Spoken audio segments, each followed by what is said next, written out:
I caught my high school sweetheart wife in the act. She cheated on me and slept with multiple men for years. So I dumped her and served her with divorce.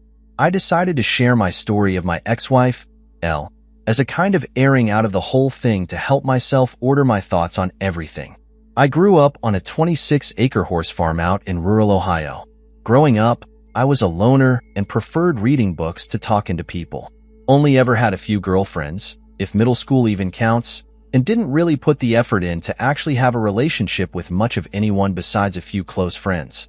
My parents had gotten divorced when I was young. I lived with my mom and saw Dad every other weekend. This did have an effect on me growing up, mainly that I had a hard time knowing what a healthy relationship looked like and didn't really have time with Dad to have a healthy male role model. Mom had a series of boyfriends, some of which were physically abusive to my brother and I.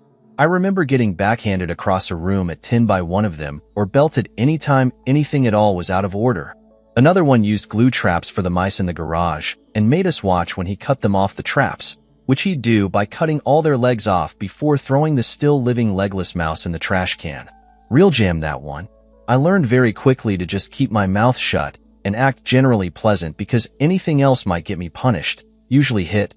This also made me develop an unhealthy attitude of just grin and bear it. Don't have issues, and if people were bad to me, I'd just take it. Whenever I could, I would recess into myself and my books.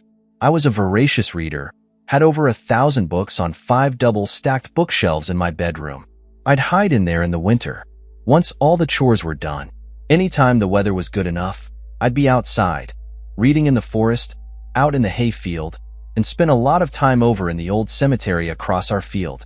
It was beautiful, but looking back, probably not the most healthy lifestyle. Served with a backdrop dump, but through some therapy, I've come to realize that my upbringing put me in a vulnerable spot for staying with abusive partners. My hang-ups and coping mechanisms just led me to tolerate a lot of intolerable behavior from people. Ellen and I met when we were in our mid-teens at a church lock-in that neither of us wanted to be at, of all things, and hit it off right off the bat. She was one of those mid-zeros quirky girls writing weird poetry, yelling spork, all the standard stuff at the time, and decently attractive curly hair. She came up and challenged me to an air hockey game, and you know how the rest of that story goes. We dated pretty much exclusively for the next 7 years. Finished high school together, went to the same college, even got the same scholarship to attend the same local state college. We had her ups and downs, but I put that down just how relationships must be. She was erratic at the best of times, tried isolating me from the few of the friends I had because they were jealous of her taking all my time. She'd cry over the smallest stuff, hit me when she was mad over things I had nothing to do with, and just generally pester me to shower her with love. She needed constant validation from everyone around her and wasn't too shy about trying to get it. I put up with all of this because she was my first real girlfriend, and she was great at just minimizing her bad behavior into something I was just too dumb to get. I just think she was being irrational, but would put up with it to get back to our normal lives. College was where the more obvious red flags started coming. Within a few months of her coming to college, she was constantly hanging around with other dudes in our dorm, honors dorm. They were all male and female suites that shared the building. I would ask if we were still good and get positive answers, but then find her sitting on some guy's lap in his room later that night. Multiple times I caught her making out with randoms and just generally behaving inappropriately with guys. After I told her everything I'd seen and threatened to break up with her if she didn't tell me the truth, it came out that she'd given one other guy oral, which she described in excruciating detail. She said she was obsessed with him because, no lie, he looks like the guy from Napoleon Dynamite, and it's just really hot. Yes, she'd have ended everything we had right there for that comment alone, but we'd been together for nearly 5 years at that point, so I thought we could fix things and reconcile. I confront the guy, she cut off contact, and things got better for a bit. I ended up getting a decent job at the local construction company my junior year of college, and saved up enough in 6 months to make our down payment on a house. This was in 2008 in an older steel town, so housing values were pretty much rock bottom. I talked it over with Ellen. We decided to buy a house fairly close to our school and just start our life together while we finished up college. We also got engaged shortly after moving in. I thought that by removing her from the co-ed dorm, I'd fix for cheating issues, and it really did seem to work for a bit. All in all, It seemed like life was looking up. There were some good years for a while. She got a job selling books, then went on for a graduate degree. Actually, she tried 4 different graduate degrees, but kept quitting because they weren't what she wanted to do. I paid for the ones she couldn't get a scholarship her student loans for, and just generally supported her in her decisions. We got a dog and some cats. I kept working at the same construction job for a boss I hated, but it paid the bills. Got married in 2010 when we were 23. Kids don't get married young. You don't know what a good relationship is yet. I want to get across here that it was exactly what I thought a good life was. I get up early, give her a kiss, and head into work, or I'd occasionally get reprimanded at for not reading my boss's mind. I'd do drafting a job takeoffs, or go into a job site and wear myself out doing whatever work they needed, since it was a small business and everyone wore a lot of hats. Then, I'd come home, let the dog out, and listen to Elle talk about her day. If I complained about my day, I wasn't being manly enough and was just adding to her stress. So I'd just start making dinner, or mow the lawn, whatever, rinse and repeat. I thought this was completely normal, and maybe even better than average. The wheels really started to come off, though. I didn't know it for a while, when Elle got a new job with a local energy company doing mapping. She was finally making more than minimum wage, and was only there for a few months before her boss's boss took notice of her. I don't think it was 4 months before suddenly she's getting a job as a process assistant in a large nearby city, which was a 2-hour drive for her. I'm not sure of the details, but within those same few months, she started an emotional and eventually physical affair with her new boss. Still didn't know what to think of this, since the guy was 30 years older than her, was recently separated from his wife, and was literally living in his mom's basement. I noticed she was withdrawing more than usual from the relationship, but figured it was the stress from a big corporate job in the drive. I tried putting in more effort, surprising her with gifts and stuff, but nothing really landed. Again, I just figured she'd get used to the work, and things would go back to normal. In January of 2013, we moved to Cleveland to be closer to her work. I found a new and much better job. We got a really nice place for less than market price, and everything was shiny again. Sure, she had to work really late quite often, but that's corporate. She'd gotten a pay raise for her excellent work. Elle was making new work friends and was finally coming out of her shell a bit. Elle also started going out with work friends a lot and quickly started staying out very late and coming home drunk as a skunk, which led to more than a few fights between us. Things deteriorated, and again we just settled into a new equilibrium where we talked less to each other, and when we did talk it would be the most milquetoast of topics. In December of 2014, we went down to see her parents in Texas and had a great trip. It really seemed to rekindle some of those feelings we'd been missing, and it really made me realize that things were more messed up in our relationship than I thought. When we got back, I had a real moment with Elle where I told her that I really had a great time and wanted to keep being as invested in each other as we were on this trip. I felt like I had a kind of epiphany where I knew we could change our relationship with the better, and I was inviting her to help me with it. She screamed, straight up looked at me with panicked eyes, stuttered, screamed, and ran away down to the basement. I followed trying to figure out just what I had said that would have led to that reaction, which led her to accusing me of cornering her in the basement. I backed off, and she, through tears, tells me that she doesn't deserve love. I'm trying to ask her what this is about, get nothing from her, and we finally just go into separate rooms to calm down. The next day I tried to bring it up, and she told me in no uncertain terms that none of that happened, and if I bring it up again she's leaving. Straight up deny that she freaked out. They had even seen each other the day before. I, obviously, got really suspicious that something was up after that point, but I didn't really think it was cheating, more just that she was being insecure. She'd always been very insecure in general, just never to a level that made her freak out like that. After that episode, I decided that my teenage self was correct, that having a roommate who was occasionally funny and sometimes slept with me was about as good a relationship as I would ever get. I had a prejudice against divorce after seeing how my mom's life had turned out afterward, so I decided I'd just make this work however I could. As staying out, drinking, and random outbursts kept going on her end, and I decided to just never bring up my feelings unless she asked directly. Meanwhile, I decided to work on myself first, to be a better, more interesting partner. I started building up my home gym, working out, got into backpacking and woodworking, things that I always kind of liked but never had time for. Elle had complained that I had no hobbies and wasn't interesting enough for her around this time. So I took her out of her word that this would help more than actually talking about her issues. This is one of the few good things that came out of the relationship, as I'm still pretty physically fit and look much better than ever before in my life.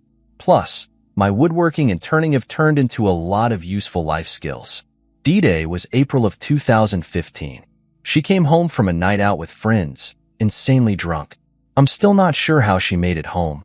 She threw up multiple times while I held her hair, then passed out on the floor by the toilet.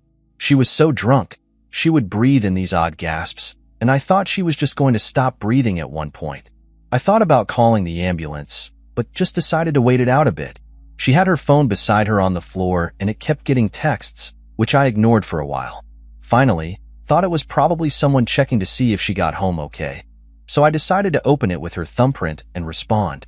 The texts are all from her boss, and the last one was something along the lines of, "You only went home because you're mad I made you stop. We can't do it in the office anymore. Eiffel Ketchos." I immediately understand what is happening and feel like the stupidest dude ever that I didn't put it together at any point in the last 2 to 3 years. I still feel dumb about it. We were young, but that's no excuse to be so naive and checked out about your marriage.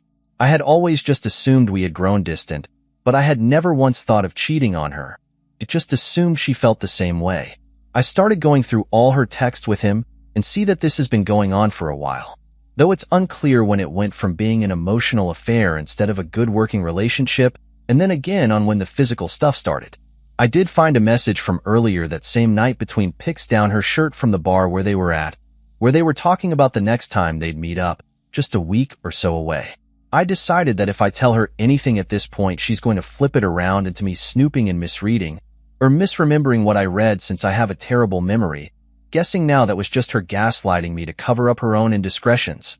Instead of confronting her, I go out and buy a voice recorder and spend a few days placing it in her car before work to find out a good and hidden spot and test how long you can record for. I also scope out where they're planning on meeting up so I can find it the day of. The day before the meetup, she had told me she needed to go to a separate nearby town for work and that she'd be late coming home. I tell her it's fine and take your time coming home. Inside, I was all nerves, but apparently held it together enough to keep her from being suspicious. The hours passed. Then around 6 p.m. I head out and drive to a spot near the bar they're meeting at, and wham, there they are, both in her car pawing each other and making out. I just drove away, went home, had some shots and cried. She came home later that night and I didn't say anything about it, just made us some dinner. She was all bubbly and how well her meeting had gone. Thanked me for being understanding. After she went to bed, I went out and got the voice recorder and listened through it and heard her begging to go back to their office to do the deed, amongst other things. I couldn't even figure out how to react. She was never like this at home and sounded nearly deranged in how much she wanted to be with him. I listened through this all, go in and wake her up and tell her we need to talk. I ask if she's cheating. She denies. I ask her about the name of the bar she was at. She denies even knowing what it is. I tell her I was there earlier today and saw some interesting things. She immediately asked if I followed her. How could I? And is there a tracker in my car? You have to tell me. I'm going to have a panic attack. You can't just track me? Again, insane. I tell her I read the text from a few weeks ago and went to the bar where she said she was meeting S, her boss. This turns into opening her phone to show me no such texts exist anymore, which I think she thought would negate the fact I went there and saw them. So crazy thinking about it. Finally, she said that yes, she's been seeing S. They've been together a few times.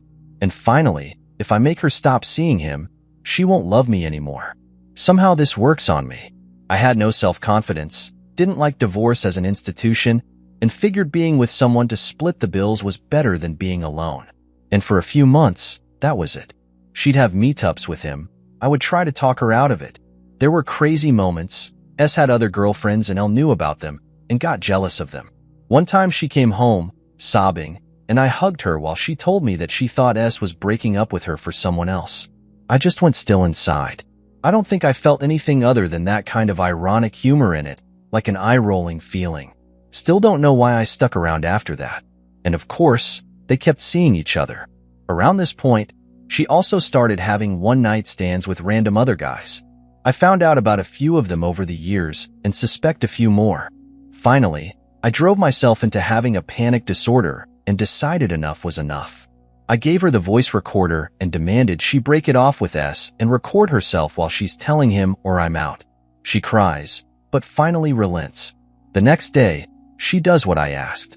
When S found out, I knew he immediately panicked, and I got to watch those texts come in on L's new Apple Watch that she didn't realize doesn't delete texts that you removed from your phone. Things settled a bit, and we went to marriage counseling for a session. I agreed to not tell her the counselor about her infidelity this session, as the condition for L to even go. The counselor then spent the whole session telling me I was smothering L by wanting to go through her phone and know where she's at, which I only started doing after the cheating. We never went back. That was 2015 to 2016. After that, we stayed together, and about twice a year, I'd find some new infidelity. Once she was drunk and did oral on a guy she works with in the bathroom. Once on a work trip out of state, she started texting a guy and started the weirdest emotional affair I've ever heard of. A decent chunk of his texts were about how his grandma had to wipe his, but until he was in his mid-teens, and he liked it. The whole time I just got used to pain shopping. It almost became a game for us, where she'd find out how I found out, would swear to stop seeing her talking to screwing so, and so while disconnecting her Apple Watch and not using her car, etc. Looking back, I just kinda got used to it. I checked out of the relationship in any real sense. Funny enough, we'd have fights about me not being invested in the relationship during this time, too. I finally had enough when I got a message out of the blue from one of her coworkers' wives, and she'd caught her husband in L, texting and snapping. She sent screenshots of them to me and said that she wanted me to know. The screenshots really drove home to me that L wasn't just prone to straying or was making mistakes over and over. I know, it's dumb, but when you're in a relationship, if you excuse one thing it gets easier the next time, and I had gotten to the point of excusing everything. We'd had our ritual fight over it. She'd end the affair, and the cycle begins again in a few months. In the screenshots from L was saying things like, I should have done you the first time I saw you, setting up meetings, etc. I confronted L with the texts, and her first reaction was annoyance that the guy didn't hide it from his wife better. It blew my mind. And when I was talking to it was obvious she was crushed. They had 2 kids and her husband's actions were likely going to tear the family apart. And here's my loving wife mad that he was too dumb to hide it properly. And she knew he couldn't handle this sort of relationship. And sent me some texts later on after the affair was in the open of L telling the guy that there's basically a code of conduct for cheaters, and this guy didn't follow the rules. I snapped out of it. Like I finally felt awake after 6 years of affairs, and 10 years before that of just general abuse and incoherence. I moved into the Finnish half of the basement, slept on an air mattress by my gym, and started drawing up dissolution papers. I figured if the dissolution failed, I could always hire an attorney and get a divorce. I ghosted Elle as hard as I could being in the same home, 100% gray rock. Elle started love bombing me, in her own weird way. One time I got home from work, and she bought a lamp for the basement and put it by my air mattress. Probably the sweetest thing she'd ever done for me. To drive home everything, a few days later, she's working from home in the afternoon and she doesn't hear me go into the kitchen for a drink. I can hear she's on a speakerphone on the couch, and it's S. Still her boss and the guy all of this started with. I hear him ask if she's alone, and she says yes. I think, really? Really? Right now, as I'm prepping the dissolution in the same house, she's going to indulge this guy. I creep closer and listen in. He starts talking about how he's never done it in a car in an automated car wash and thinks that would be fun. What the F?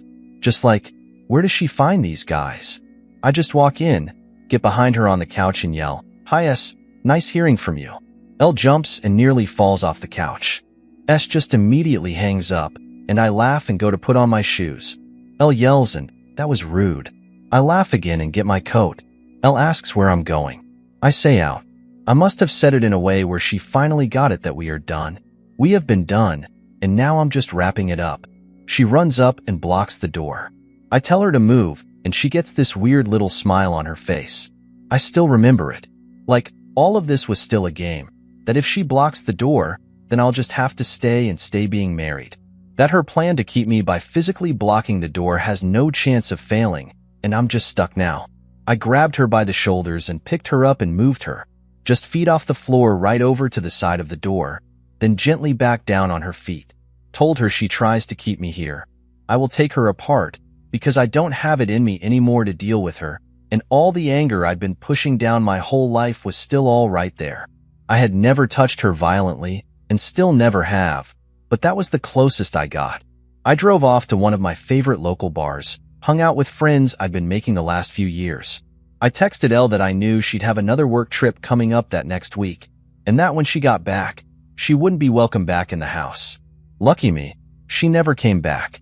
Moved in with the guy she'd been seeing down there, where they both lived in his brother's dining room since, said, guy was unemployed and living with his brother. Again, gems. Her cheating life was a regular gem mine. I only saw her a few times after that. She signed the paperwork I sent her with next to no changes. I used the threat that her company would fire both her and her boss if I told them of the relationship they'd carried on if she tried to be difficult, which got me the house, my car, and less than half of the over $20,000 in credit card debt I didn't know she'd racked up. Also, none of my retirement accounts got touched, which is a blessing. She came back to Ohio to sign the paperwork in December of 2019 and brought her new guy, which was about as awkward as you'd expect. New guy seemed to think that I was at fault for the divorce for being abusive, and he was there in case I got violent.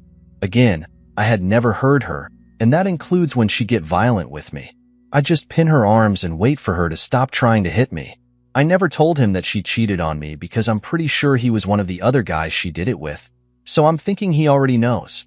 The other time she came back for her stuff that was still in the house, while I watched her pack up. A few months had passed. She told me she got a new apartment, and that new guy had moved in without asking. She found out when he was helping her move and sat the urn with his dead dad in it on her table. She gave me the weird, help me, look, and I just laughed. After that, I didn't see her again. Within a week of the divorce, I got cold, approached by a girl at a concert, and got a number, then again at a local event. Within a month, I was actively dating 4 people, all of which were better than Elle in every way. My friends said that I had that fresh on the market vibe. I was just happy with the first time in a very long time, and it made it easy to attract people. I calmed down a bit on the dating, though I did have a few girlfriends. Doubled down on my workout routine, went to Peru and hiked the Cordillera Blanca Mountains, and almost got stuck there when C-19 hit. Got into my ancestry after a 23andMe test and found a weird little utopian commune that was founded by a guy with my last name, though it's mostly historical buildings now. Elle tried to stay in contact over the last few years, sometimes for actual important things, mostly bull just trying to keep me in her life somehow. I ignore it, though I've got some funny insights. Like how the new guy immediately started fake proposing multiple times a week. It was freaking her out. She texted me once saying that taxes suck as a single, so she's getting married for tax reasons. When she found out I had found someone and gotten engaged, she sent a congratulations card to the house that she had hand-painted herself, which immediately went into the trash. Or the fact that new guy was recently diagnosed with MS. I don't see Elle sticking around and suddenly finding her caring side to take care of a dude 10 years her senior with a neurological issue. In August of 2020, I encountered my current wife, C. She's amazing. Had gotten out of a bad marriage with a guy who seems a mirror image of Elle. We hit it off when I was talking with a buddy of mine and I said, I'm just looking for someone normal. She heard me and we both looked at each other for a second with a funny, me too, look. Got married after 2 years of dating this last September, and we've never even fought once in the last year. She takes care of me. I take care of her. We talk every day, and it's always beautiful. It's really tough to describe, but she's the one. I'm doing much better now.